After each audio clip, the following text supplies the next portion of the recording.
Баярлалаа. За 3 их тодорхой асуулт байна. Нэгдүгээр татварын ерхий газрын даргаас. За энэ хуулийн аж ахуй нэгжийн орлогын албан татварын хуулийн 79-р зүйлийн 3 зааснаар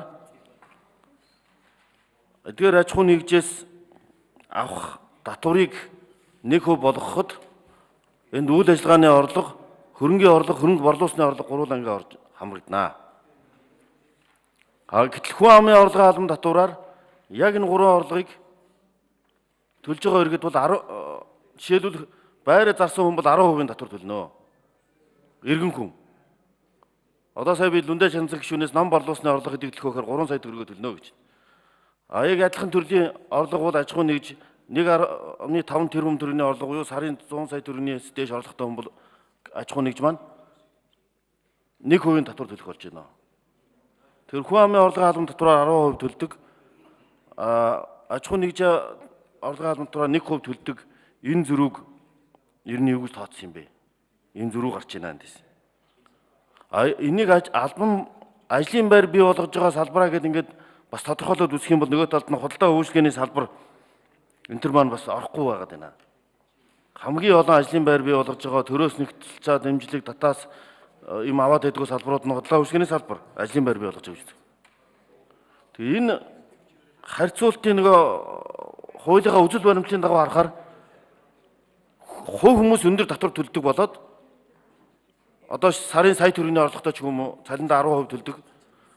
Байраа зархаар 10% төлнө. Шагнал урамшуулалтаа одоо жоохон шагнал урамшуул авахд 5% төлнө, 4% төлнө.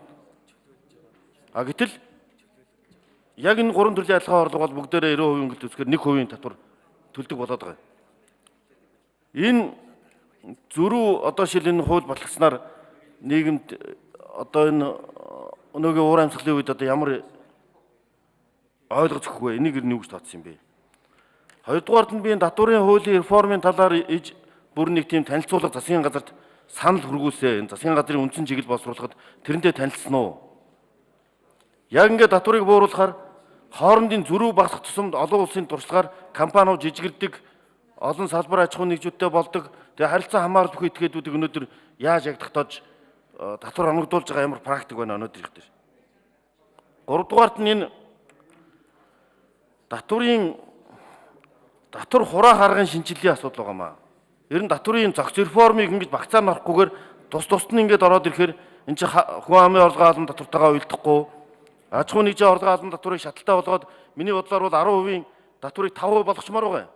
Аж ахуй нэгжийн 1.5-аас дээш нь бол 5, 10, 15, 20 гэдэг ингээд 20, 25 гэж энэ олон улсын нийт улсуудын хандлага ийм байгаа. Нэг шаталтай татварлууд тогтолцоостой шилжсэн улсуудынх бол үндсэндээ төсвийн дампуураад хүндрэлд ороод байгаа. Энийг ер нь юу гэж үзэж байгаа юм бэ? Татварын реформыг зохис байдлаар юу гэж үзэж байгаа юм бэ? Гуравт нь энэ аж ахуй нэгж эрхлэгчдийн хамгийн гол тавьж байгаа асуудал бол их татвар төлж байгаас илүү татварын байцаагч нарын дарамт шахалт одоо янз бүрийн акт чихэд ирээд явцдаг. Татвар яах вэ? Яг аж ахуй нэгж байгаа юм бол тэгдэм байл шүү. Татвар яах вэ? Бас ингэж бас болж байна бас нэг төлөх ёстой энэ төрийн үндсэн хуулийнхаа дагуу бид нар. Тэр нэг дарамт шахалтыг бууруулах талаар энэ татварын салбарын реформын талаар энэ ямар бодлого байгаа юм бэ? Татвар хураа гарга одоо кадастрын, декларацийн, регистрийн гэдэг 3 арга байдаг. Энэ Бямсрын ерхий сайдын үед энэ декларацийн арга руу шилж хүн өөрийнхөө орлогыг тодорхойлдог арга руу шилжсэн. Хуучнууд кадастрын буюу оногдуулдаг татварын тогтолцоотой байсан. Энийг ер нь өөрчлөх ёстой гэж олон улсын нийтлэг чиг хандлага үзээд байгаа. Энэ талаар ер нь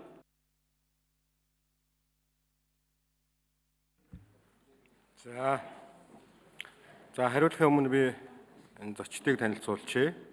Улсын хурлын гишүүн Санж Матвин урилгаар Завхан аймгийн Тэлмэн сумаас ихтэй сургуулиудад элсэн суралцсан оюутны төлөөлөгчид улсын хурлын үйл ажиллагаа төрийн ордонтой танилцж байгаа юм байна. Оюутан сурагч залуучууд та бүхэнд сурлага спортын өндөр амжилт хүсье. За Бямб цогт сайд хариулах уу? Ажлын хэсэг хариулах уу? За ажлын хэсэг хариулъя. Хоёрдугаар эндрийг микрофон өгье.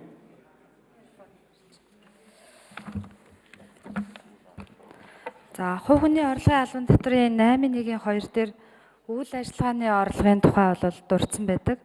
Тэр маань болохоор яг одоогийн аж ахуй нэгж эрхэлж байгаа хүнтэй адилхан орлогоосоо зардлаа хасаад ашигаас 10% татвар бол төлөх ийм зохицуулт нь хувийн орлогын албан татвар дээрээ байгаа. Одоо бидний энэ оруулж ирж байгаа санал болохоор аж ахуйн нэгжийн орлогын албан татвар дээр үйлдвэрлэл өөрөөр хэлбэл үйлдвэрлэлийн чиглэлээр үйл ажиллагаа явуулж байгаа олсон орлогоосоо гарсан зардлаа хасаад ашигаасаа мөн төлөх ёстой 10%-ын татврын 90%-ийг нь хөнгөлүүлж байгаа ийм одоо хоёр ялгаа байгаа. За аж ахуйн нэгжийн хувьд болохоор ажилчны одоо нийгмийн даатгалын шимтгэлийг 11% татварыг нь 11-ээс 13% татварыг байгууллага төлдөг. Иргэн хүн 10%-ийн татварыг төлөө явж байгаа. Тэгэхээр аж ахуйн нэгж хэрхэлж байгаагийн нэг дарамт нь одоо үйл ажиллагаа эрхэлж байгаа дарамт нь юу байгаа гэхээр ажил олгогч учраас нийгмийн даатгалын шимтгэлийг төлж явж ирж байгаа. Тэр утгаараа аж ахуйн нэгжийн орлогын албан татварт бол 90% хөнгөлөлт бол байж болох юм а гэдэг ийм зохицуулт явж байгаа. За нөгөөтэйгүр болохоор энэ зөвхөн үйлдвэрлэл гэдээ яагаад ороод ирсэн бэ гэдэг асуудал яригадаад байна. Тэгэхээр их хурлаар сая 9 сарын 9-ний өдөр батлагдсан засгийн газрын мөрийн хөтөлбөрийн буюу их хурлын 45 дугаар тогтооллын 1.11 дахь заалтан дээр бол зөвхөн үйлдвэрлэлийг дэмжих зорилгоор энэ 1.5-ыг одоо 1% татвартай болгоно гэсэн ийм зохицуултыг бол баталж өгсөн. Энэ хүрээнд бид нар хуулийнхаа өөрчлөлтийг бол тусгаж оруулж ирсэн юм аа.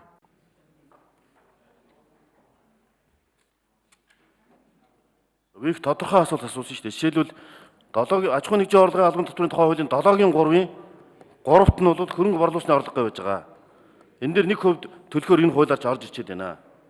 Тэгтэл иргэн хүн хөрөнгө борлуулалтын орлого дээр 21-ийн 1-ийг дээр заасны чинь дагуу хүн амын орлогын албан татврын тухай хуулийн дагуу 10% татвар төлнө. Хувь хүн ч гэсэн зарлага хасаад одоо үндсэндээ ашгаасаа буюу татвар ногдох орлогоосоо татвар төлж байгаа. Энэ хоёр зөрүүтэй мүү гэж би асуугаад бус асуултууд нь хариулагдсангүй. Тэрнийг тодруулж бусад би бас 3 асуулт асуусан. 4 асуулт асуусан. Тэр хариултаа авмаар байна. Тэгээд дээр нь мэдээлэл технологийн салбарыг бас энэ чинь оруулмаар байгаа маа. Одоогоор бол татвар төлдөггүй. Харин ингэснээр энэ захиурын хөндийн өндөр шиг шинэ салбарыг дэмжих маш том нөхцөл бий болох юм байна. Энэ дээр харин энийг бол зарчмын санал болгооч.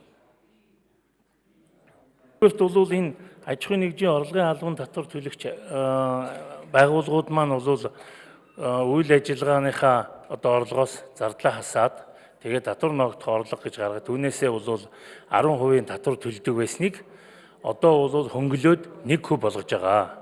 Тэгэхээр энэ бол яг энэ дөрвөн салбарт үйл ажиллагаа явуулж байгаа нэг 5,000 орчим аж ахуйн нэгжийг үйл ажиллагааг нь дэмжсэн. Эхний ээлжинд энэ одоо аж ахуйн нэгжүүдийн үйл ажиллагааг нэлээд сэргээ ихсэн бодлогоо гэж ойлгож байгаа.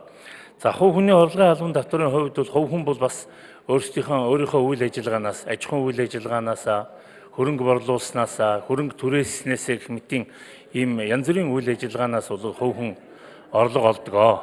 За энэ орлогоор орлогод бол 10% татвар ногдуулж байгаа. Тэгэхээр өнөөдрийн энэ оруулж ирж байгаа асуудал бол зөвхөн аж ахуйн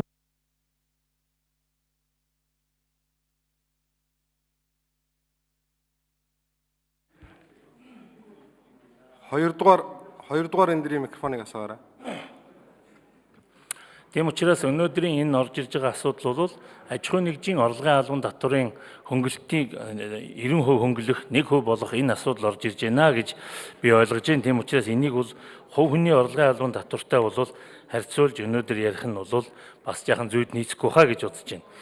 За тэр татвар энэ одоо хуулийн үжил баримтлалыг үзсэн үү гэж Зандан Шатар гэж асууж байна. Надад бол тэр ирээгүй байгаа. Би тэрийг авч үзье, хаана байгааг нь би олж үзье гэж бодож байна. За татвар хураах үйл ажиллагаа татварын одоо төрөл хоорондын уялдаа шатлалтай болох татварын хяналт шалгалтын дарамт гэсэн юм асуудлуудыг хөндөж ярьж байна. Тэгэхээр энэтэй холбогдуулж бид бол татварын ерөнхий хуулиндаа бол өөрчлөлт оруулж энэ засгийн газраараа хилцүүлж их хурд өргөн барина гэж бодож байгаа. Ялангуяа татварын одоо хяналт шалгалт татвар ноогдуулаад ингээд өр үүсгэхэд бол шууд одоо тайлан балансаа тусгаагүй байна гэдэг югаар 30% торгуул ноогдуулдаг. Тэгээд өдөр болгон хүү торгуул ноогдуулдаг. Энэ нэмийг бол жаахан хөнгөлж үе шаттай болох 3 сарын дотор төлөв тодорхой хэмжээний хөнгөлт 6 сар төлөвл нэмэгдэж байдаг. Жилийн дараа төлөх юм бол энэ хүү торгуул нь өсөн нэмэгдэх маягаар ингэж жаахан ялгууртай хандах ёстой юм байна гэж бид нэр үзэж байгаа. За энэ бол татварын төлөөгүй өртөө холбоотой хяналт шалгалтын актын хүү торгуултай холбоотой гэж үзэж байгаа. Ийм учраас татвар хураах үйл ажиллагааг бол илүү боловсронгуй болгож аль болох одоо татварын байцаагч, татвар төлөгч хоёр бол хоорондоо харилцахгүйгээр цахим хэлбэрээр ингэж харьцдаг болно гэж үзэж байгаа.